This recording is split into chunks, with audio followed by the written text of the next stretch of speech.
The newsday continues here on One News Now. I'm Riza Diaz. One school in Muntinlupa prepares for the looming comeback of face-to-face classes. But while some welcome the change, others are still worried as the threat of COVID-19 remains. JC Cosico has the report. Distance seats, opened windows for air ventilation, thermal scanners at the doorstep, hand washing areas in hallways, and safety markers and signages posted around the campus. These are just some of the COVID-19 safety protocols being implemented at the Tunasan Nat'l High School in Muntinlupa City when they began limited face-to-face classes back in December. And most likely, school officials say this will be the same setup for the full in-person classes targeted to begin in November. We will be strengthening more of all of this so that by that time, in November, we are all ready. Tunasan Nat'l High School is among the 28 schools in Metro Manila that piloted the limited face-to-face class setup last year. From 2,500 grade 7 to 12 students, more than triple or around 8,000 junior and senior high schoolers are expected to return for the full face-to-face class setup. We will be more careful this time because until now, we're still in pandemic. But still, some teachers can't help but worry, just like senior master teacher Rene Delfino who has hyperthyroidism. Until such time na hindi tayo COVID-free, lahat tayo dapat maging worried. He admitted face-to-face classes are better as internet connection remained to be a problem. Delfino added an in-person class setup will let them focus more on their students. You cannot really give an authentic assessment kung natuto si bata. Tama? Unlike doon sa face-to-face na deportment ng bata nakikita mo, alam mo kung ang bata na-absorb yung tinuturo mo. Dito, some parents and guardians share the same view as they are having a hard time teaching their children. Mas alam ng mga guro kung paano i-handle din yung mga bata. Hindi kamukha naming mga lola, parent, syempre minsan sa pagod din namin, di ba? May mga lulutuin, basta may mga gagawin, tapos ayan pa yung module ng mga bata. Hindi rin namin sila matutukan. But just like some teachers, other parents are worried that their kids might get COVID-19 at school. Dimple Espeleta, for instance, has 5 high schoolers returning to school soon. Nandun din yung pangamba na, siyempre, hindi naman lahat ng mga anak ko may vaccine. Tapos hindi mo rin masasabi yung iba na dikit-dikit din sila. Kasi ngayon hindi pa rin patapos ang pandemic. But the school management assures, We will do our very best so that there's children will be protected and that we will be able to deliver quality teaching and learning. with full in-person classes expected to happen soon, small businesses near schools are hoping they could bounce back from their losses. School supply vendor Cindy Gallego, for one, said some of her items can no longer be sold due to few customers. Yung business po na to dati, boom po talaga, malaki yung kinikita. Ngayon, wala talaga, pangkain na lang. Sana nga po, tuloy-tuloy na. While sales of food vendor Berto Visico also weakened. Matumal, di mahina ang income, mahina ang benta. Siyempre, pag face-to-face na, medyo babalik ka sa normal. For now, DepEd has yet to issue a department order regarding full face-to-face classes. For News 5, JC Cosico, we are One News. Labor Secretary Bienvenido Laguesma says he's looking into TESDA providing enhanced skills for workers. Speaking to the big story, Laguesma noted that there may have been some cases in job fairs where college graduates are prioritized over K-12 graduates. He added that the department is also eyeing a new equivalency program or process for TESDA so that those who graduated from K-12 will be given fair chances in scoring jobs. We are actually looking at TESDA to be able to help, really provide enhanced skill or upgrade the skills, Kasi there is also this clamor that during jobs fair, ibigyan ng priority yung mga mas mataas ang pinag-aralan, Parang yung mga K-12 na mga graduates, parang nare-relegate sa background. The other thing is that we look at probably TESDA doing some equivalency process, yung accreditation, So that yung lacking in documentation, yung hinahanap na diploma, hindi naman siguro talagang yung dapat na maging main consideration in hiring at K-12 graduates. We'll be back with more stories after the break. Keep it here on One News.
You're still watching One News Now. I'm Riza Diaz.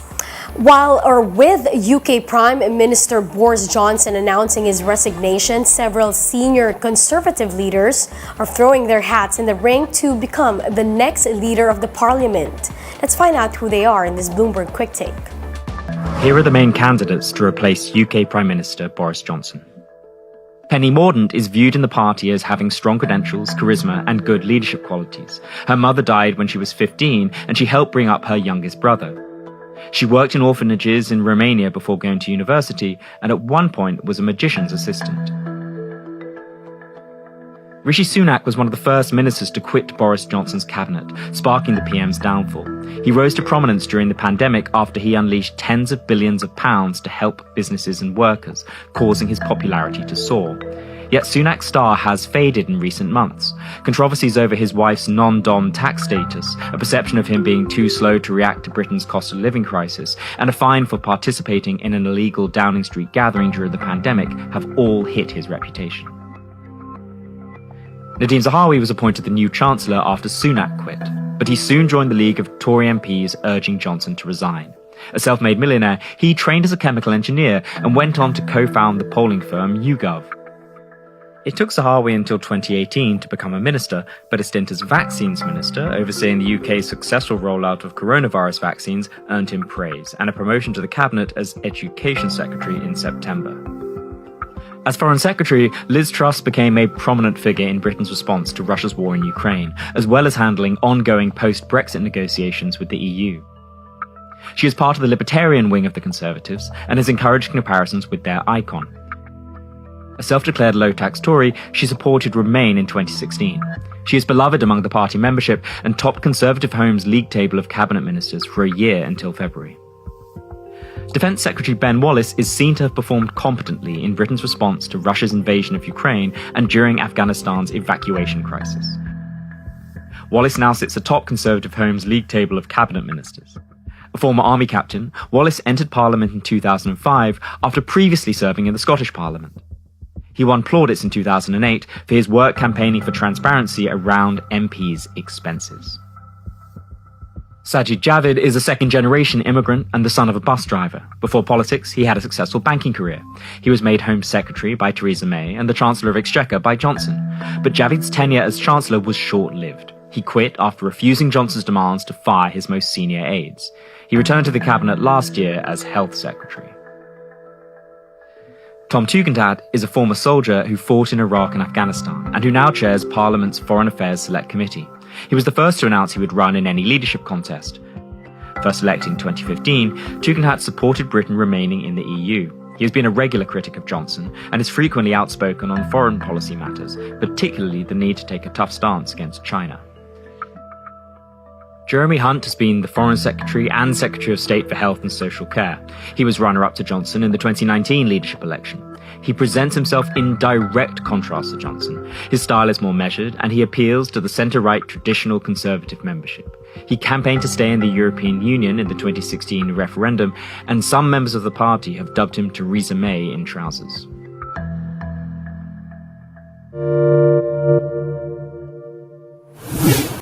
And those are the top stories of the hour. Join us later at 1:30 in the afternoon as we continue to monitor the day's biggest stories. You can also catch One News on Signal Play app.